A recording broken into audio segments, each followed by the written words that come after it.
Hola, buenos días. Eh, es un placer estar aquí en estas jornadas compartiendo con todos los que están ahora asistiendo y con los colegas que hacen parte del panel de presentadores.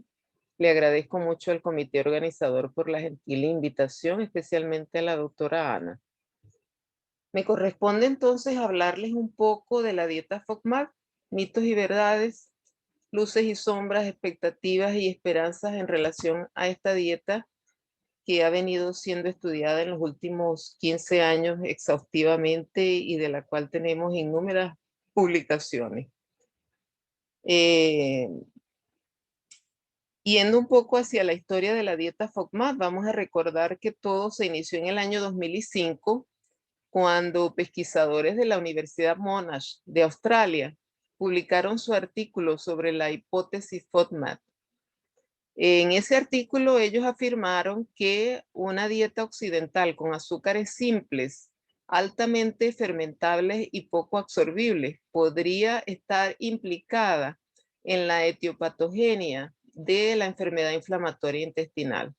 Y así quedó acuñado el término FODMAP, que no es más que el acrónimo de las siglas en inglés de fermentables oligosacáridos, disacáridos, monosacáridos y polioles.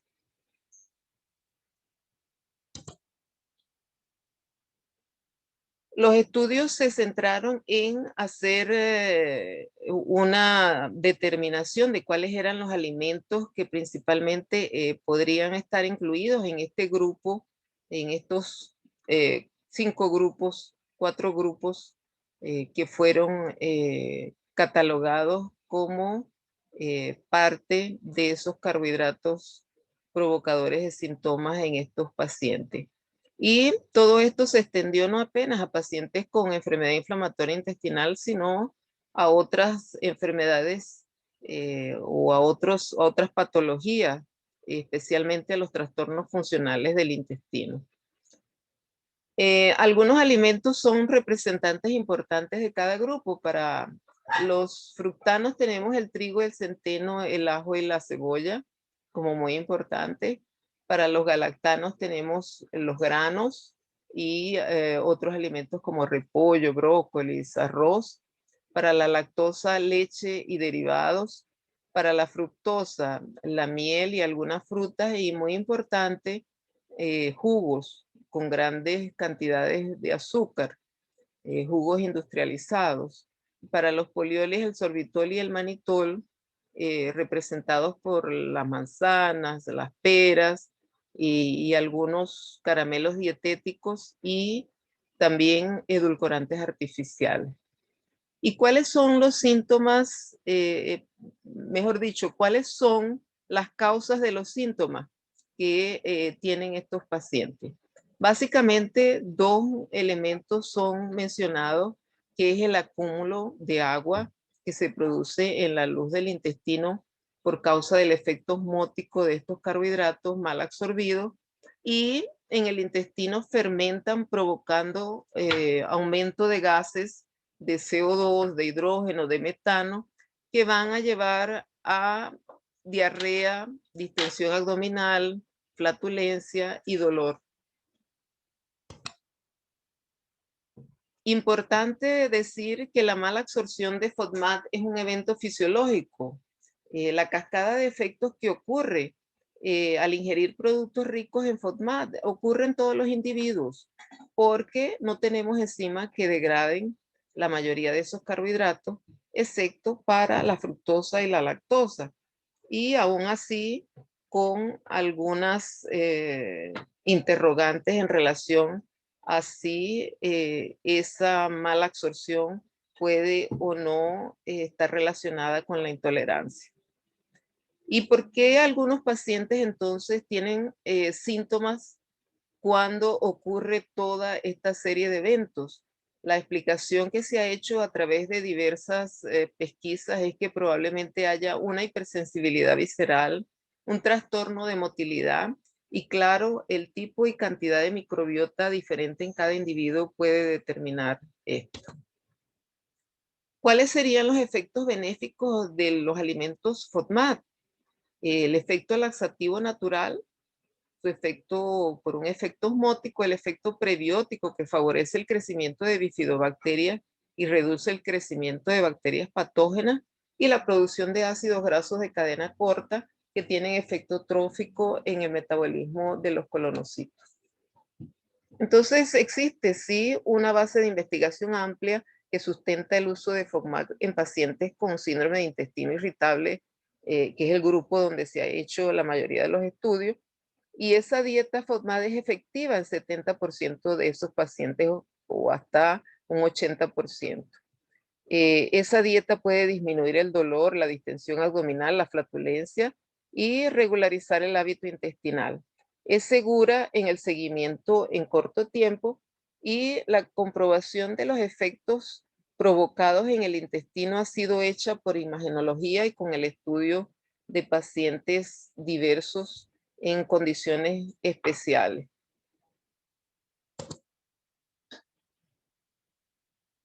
Algunos países como el Reino Unido y Japón han incluido la indicación en sus guidelines de tratamiento para el síndrome de intestino irritable, el uso de la dieta FODMAP como una segunda opción después de un consejo dietético sobre una dieta saludable, normal, que incluiría evitar excesos de grasas, cafeína, comidas muy volumosas y horarios regulares de alimentación.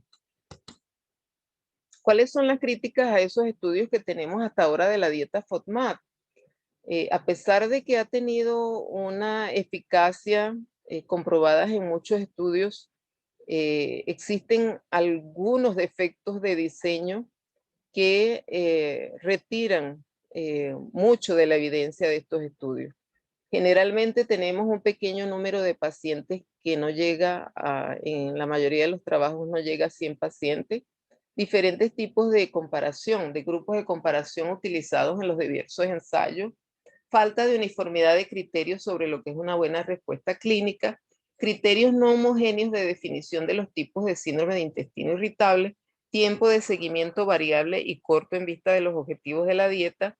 Y una forma variable de implementación de esta dieta en relación a cuáles alimentos son permitidos o no. Otro elemento que se ha prestado a confusión es la superposición de la dieta baja en FODMAP y una dieta sin gluten, que ya sabemos que se ha usado indiscriminadamente en muchos grupos de pacientes y como una autoindicación, la mayoría de las veces errada.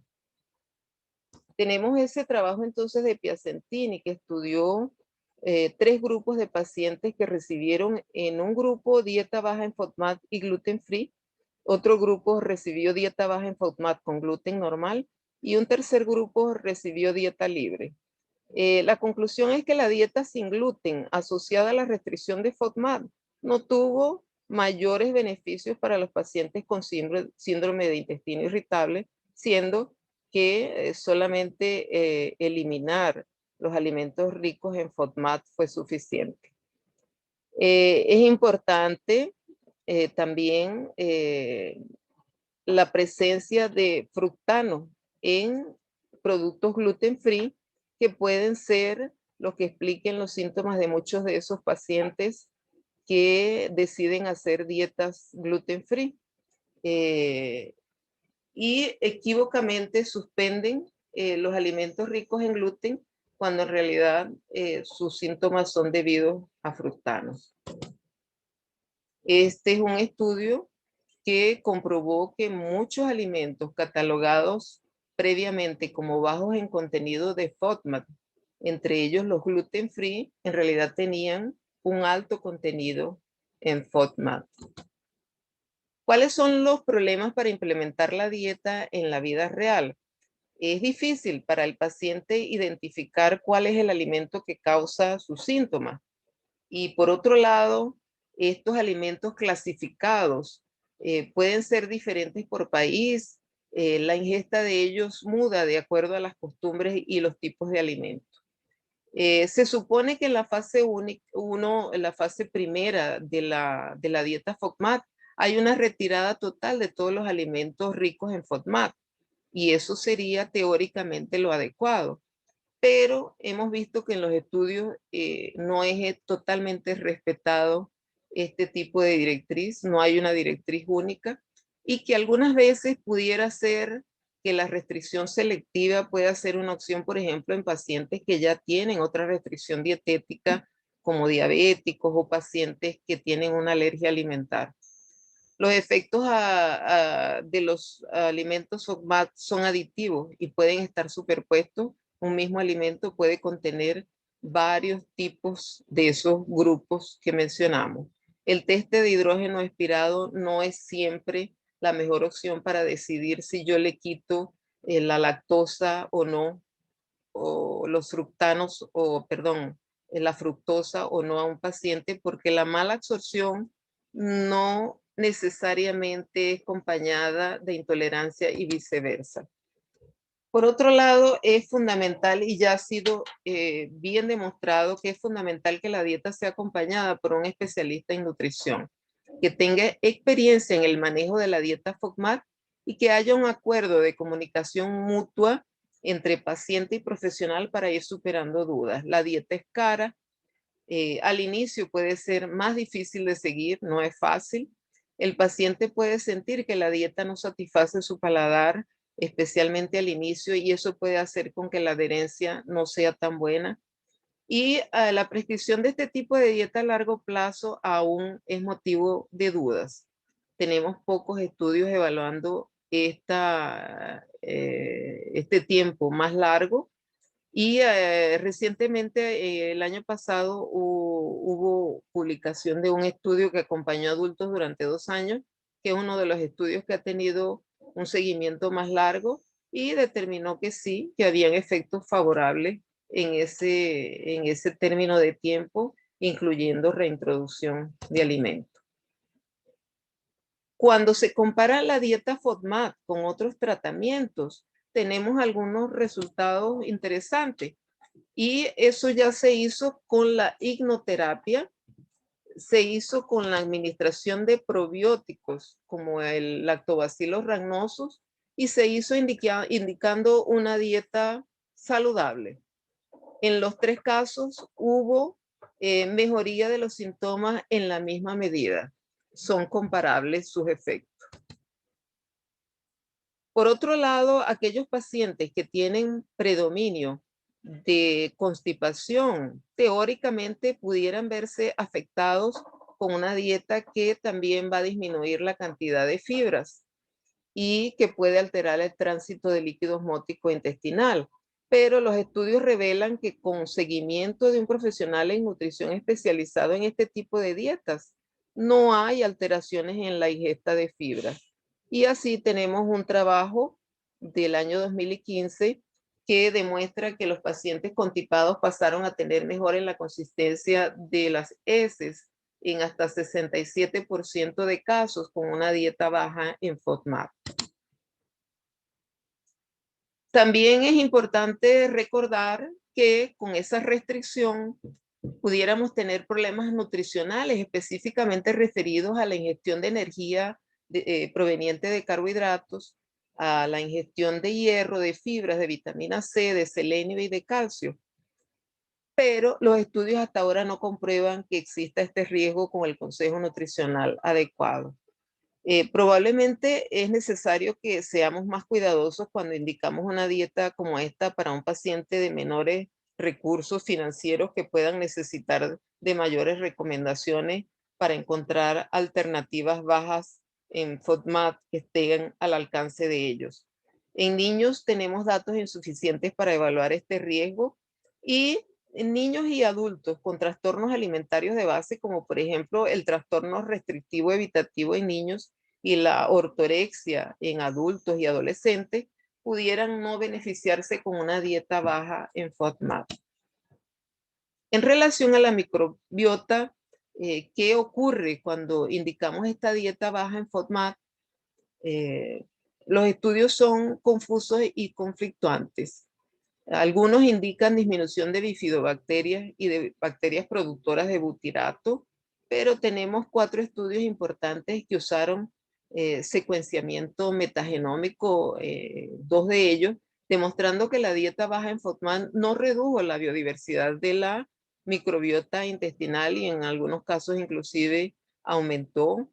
Y no hubo diferencias en la concentración de ácidos grasos de cadena corta en heces para dieta baja en FODMAP o dieta normal.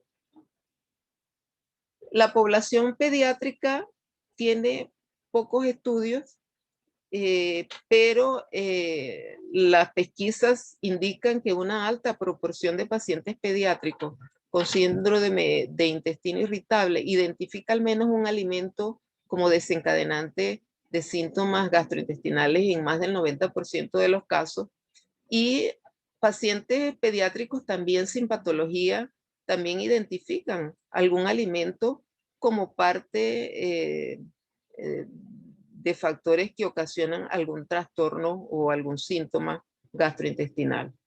Los laticinios y el gluten son los alimentos frecuentemente implicados. Tenemos básicamente 2 estudios importantes para mencionar. Este pesquisador Bruno Chumpitazzi y su equipo son los que tienen más estudios publicados en niños.